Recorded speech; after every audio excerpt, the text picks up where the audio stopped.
এই ফকু, তাল বাগানে যাবি? তাল শ্বাস খাবো আমরা। চল চল, একটা মোটা লাঠি আর একটা দড়ি দিয়ে নে। আরে বাবা, তাল শ্বাস কি আর একা খাবো নাকি? কিছু খাবো আর কিছু পেড়ে বেঁধে ঝুলিয়ে আনবো, গ্রামের সবাই খাবে।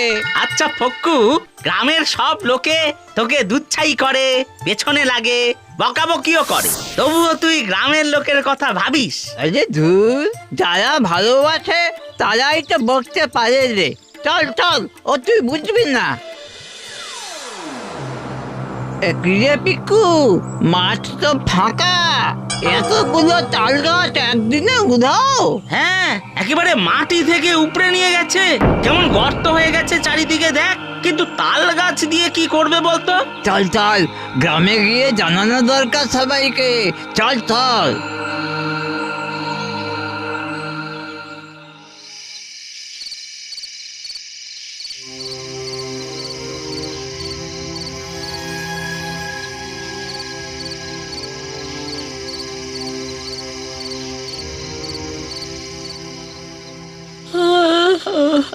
কি হলো এখন আবার কোথায় যাস? ছোট বাইরে পেয়েছে মা, এক্ষুনি আসছি।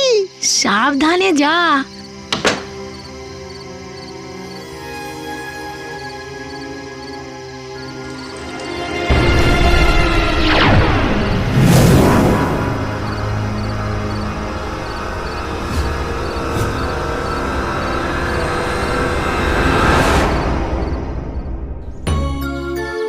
আমি সত্যি বলছি হুজুর, রাতে বেরিয়েছিল, ব্যাস তারপর আর নেই।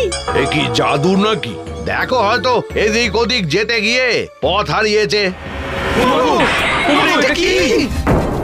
ও মা, এটা তো আমাদের হ্যারিকেনটা। আমার ছেলেটা তো এটা নিয়েই বেরিয়েছিল। কোথা থেকে এলো এটা? হ্যাঁ, না, নিশ্চয়ই ওই কিছু একটা খুঁজেছে। মডেল যেতু, আমি বলছিলাম কি। চুপ চুপ, একদম চুপ চুপ। একে তো তোর কথা বোঝা যায় না, তার উপরে পাকা হাঁটির ডেপো তুই।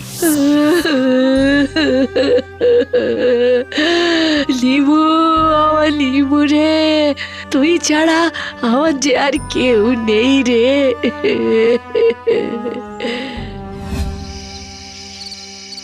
শুনছো তো গ্রামে কি সব হচ্ছে? আমার তো রাতে বেরোতেই ভয় করে। দেখলে না, হাটেও লোক নেই, বিক্রি বাট্টা বেলা বেলি শেষ হয়ে